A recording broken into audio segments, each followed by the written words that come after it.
حسین بانٹ رہے ہیں نجات لے جاؤ.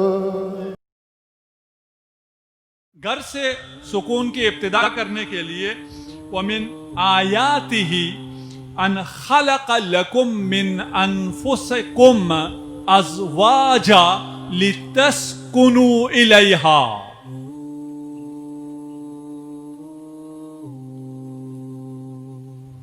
وَمِنْ آيَاتِهِ آیات الہی میں سے ہے. آیت اللہ آپ کہتے ہیں نا، اللہ کی آیتیں. آیات الہی میں سے بہت بڑی آیت کون سی ہے تمہارے اپنے گھر میں ہے؟ ان جعل لکم من انفسکم ازواجا، تم میں سے تمہیں زوج فراہم کیا، زوجہ فراہم کیا. لتسکنوا الیہا، شادی کا مقصد سکون حاصل کرنا ہے. تم خانوادہ تشکیل دیتے ہو، گھر بناتے ہو، تو بیوی سے تمہیں کیا چاہیے؟ بیوی سے تمہیں سکون چاہیے. لتسکنوا الیہا، وہ تمہیں سکون دینے کے لیے ہے. اب ہم بیوی سے کب سکون کا کیسے مطالبہ کریں گے وہ آگے میں آیات میں پیش کرتا ہوں انشاءاللہ. اللہ کی آیات میں سے ہے کہ ہمیں خانوادہ دیا، ہمیں گھرانہ دیا. اسلام ازدواج کو، شادی کو، اس مقدس رشتے کو جنسی نگاہ سے نہیں دیکھتا، شہوانی لحاظ سے نہیں دیکھتا، بلکہ روحانی لحاظ سے دیکھتا ہے. ہم نے کہا ہے سکون اور روح کو ملتی ہے. روح کو سکون پانے کے لیے یہ انسٹیٹیوشن شادی کا قائم کیا. بس شہوانی دید نہیں ہے جو مغرب آج کل ویسٹ کہتا ہے شادی کرنے کی کیا ضرورت ہے، 7 رہ لے کافی ہے، اور بہت سے انہوں نے حرام طریقے نکال لیے. نہیں، صرف شہوت کے لیے نہیں ہے. انسان اپنے ایمان کی تکمیل کے لیے شادی کرتا ہے. جب شادی کر لی اور آپ ایک گھرانہ تشکیل پا دیا تو ہن لباس لکم وانتم لباس لہن، یہ میاں بیوی بالکل برابر ہیں. اور الرجال قوامون علی النساء وہ اور بات ہے. وہ حکومت، انتظام کس کا ہوگا، انصرام کس کا ہوگا؟ مرد کا ہوگا. مینیجر کون ہوگا، چلائے گا کون، کمانڈ کون کرے گا؟ مرد کرے گا. وہ ایک الگ بات ہے انتظامی لحاظ سے. ابھی انتظامی لحاظ سے مختلف لوگ مختلف گریڈ میں ہیں، لیکن انسانیت میں وہ سب برابر ہیں. میاں بیوی دونوں برابر ہیں. ہن لباس لکم، پہلے بیوی کی بات آئی ہے، اس کو مقدم رکھا ہے.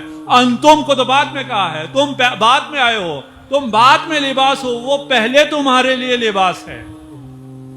ہن لباس لکم، وہ تمہارے لیے لباس ہے. لباس جیسے زینت دیتا ہے اسی طرح وہ تمہیں زینت دیتی ہے، تم اسے زینت دیتے ہو. دونوں کے لیے برابر ہے. لباس جیسے ستر پوشی کرتا ہے، لباس جیسے آرام دیتا ہے، اسی طرح میاں بیوی ایک دوسرے کو آرام دیتے ہیں. نساؤکم حرث لکم، تمہاری بیویاں تمہاری کھیتیاں ہیں، تمہارا کھیت ہے. اچھا، ہم نے تو کہا تھا برابر ہیں، اب تو ان کو آپ نے کھیت بنا دیا. لیکن اس انتہائی لطیف تعبیر ہے قرآن کی، اور ان تمام تعابیر سے یاد رکھیے ہم نے سکون حاصل کرنا ہے، اور وہ سکون ہم نے شروع کرنا ہے اپنے گھر سے. گھر پرسکون ہو جائے ہمارا معاشرہ پرسکون ہو جائے گا. جس شخص کو گھر میں سکون ہو وہ باہر تمام چیلنجز کا مقابلہ کر سکتا ہے، لیکن جس کو گھر میں سکون حاصل نہ ہو وہ باہر چھوٹے چھوٹے چیزوں سے بھی گھبرا جاتا ہے. گھر میں اگر سکون نہیں ہے اچھے بچے تربیت نہیں پاتے، اچھے عزادار تربیت نہیں پاتے، اچھے سپاہی تربیت نہیں پاتے. گھر میں، اور وہ بھی مومنین کے گھروں میں سکون انتہائی لازمی ہے، انتہائی ضروری ہے.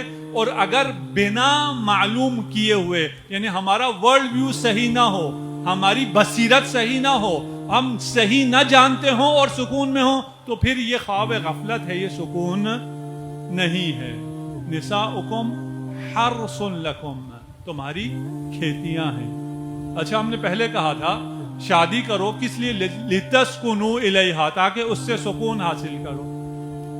اور ہمارے معاشرے میں یہ ہوتا ہے کہ شادی کے بعد بیوی سے یہ گلہ رہتا ہے یہ سکون نہیں دیتی، یہ لڑائی کرتی ہے، یہ آرام نہیں دیتی، اور اس سے سارا مطالبہ یہی ہوتا ہے کہ سارا سکون تم نے ہی دینا ہے۔ یہ آیت کہہ رہی ہے کہ بیوی نے سکون نہیں دینا ہے، دینا سکون دینا بیوی کا کام نہیں ہے، دینا تمہارا کام ہے۔ نساؤکم حرث لکم، تمہاری کھیتی ہے، کھیتی تمہیں کچھ دیتی ہے، تم کھیتی کو دیتے ہو، تمہیں جانا ہوتا ہے، تمہیں آبیاری کرنی ہوتی ہے، تمہیں دانا ڈالنا ہوتا ہے، تمہیں خیال رکھنا ہوتا ہے، سب کچھ تم نے کرنا ہوتا ہے، کھیت نے کچھ نہیں کرنا ہوتا۔ اگر آپ ہاتھ پر ہاتھ رکھ دھرے بیٹھے رہیں اور کھیت سے کہتے رہیں مجھے سکون دو، مجھے مال دو، مجھے دانا دو، اس نے آپ کو کچھ بھی نہیں دینا ہے۔ دینا کس کا کام ہوا؟ مرد کا۔ ہم نے روزی دینی ہے، ہم نے نفقہ دینا ہے، ہم نے عزت دینی ہے، ہم نے لباس دینا ہے، ہم نے سب کچھ دینا ہے، اس کا خیال رکھنا ہے، اسے شہزادی بنا کر رکھنا ہے، پھر وہ سکون نہیں دے گی۔ جب آپ یہ سب دے چکے ہیں، جب آپ یہ تمام زحمت کر چکے ہیں، اس کے بعد وہ آپ کو مالا مال کرے گی۔ آپ ایک دانہ دو گے، وہ آپ کو 700 دانے واپس پلٹائے گی۔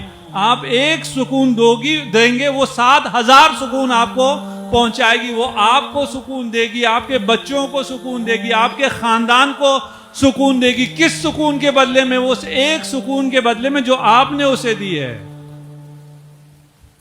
شروع مرد نے کرنا ہے، دینا مرد کو ہے، زحمت مرد نے کرنی ہے۔ یہ سب کرنے کے بعد جب عورت سکون میں آ جائے، جب فصل تیار ہو جائے، پھر وہ جو دے گی وہ پھر بے حساب دے گی، وہ برکت دے گی، وہ عزت دے گی، وہ اولاد دے گی، وہ ایمان، آپ کے ایمان کو مکمل کرے گی۔ یہ اب عورتوں کی طرف زیادہ ہو گیا۔ عورتوں کو کیا کہا ہے؟ عورتوں سے کہا ہے نساؤکم حرث لکم، کہ وہ کھیتیاں ہیں، وہ صنوبر کا درخت نہیں ہیں۔ عورتیں درخت نہیں ہیں کہ اکڑ جائیں، اور کوئی بھی آندھی چلے تو ان کی اکڑ ختم نہ ہو، وہ گر کر ٹوٹ جائیں، طلاق ہو جائے۔ عورتیں اکڑنے کے لیے نہیں ہے، کھیت ہے، گندم کی طرح ہے۔ گندم کی فصل دیکھیے، جتنی بھی تیز آندھی آئے وہ جھک جاتی ہیں، ان میں لچک ہوتی ہے، ان میں تواضع ہوتا ہے، وہ سر نیچے کرتی ہیں اور سارا طوفان گزر جاتا ہے۔ طوفان گزرنے کے بعد جتنا باران رحمت برستی ہے، اس سب سے وہ فائدہ اٹھاتی ہیں۔ عورت کو جب مرد سے سکون ملے گا، مرد سے نان و نفقہ ملے گا، مرد سے حمایت ملے گی، مرد سے پروٹیکشن ملے گی، ان تمام چیزوں کے باوجود کبھی طوفان آئے گا، کبھی سختیاں آئیں گی، اسے صنوبر کا درخت نہیں بننا، اسے اکڑنا نہیں ہے، اس نے لچک پیدا کرنی ہے، اسے جھک جانا ہے، اسے متواضع ہونا ہے، اور اس تواضع میں، اس لچک میں جو خدا نے اس کے روح و روان میں قرار دی ہے، اس کے خانوادے میں سکون ہے، اس میں سکون ہے۔ صلوات پڑھ دیجئے محمد و آل محمد۔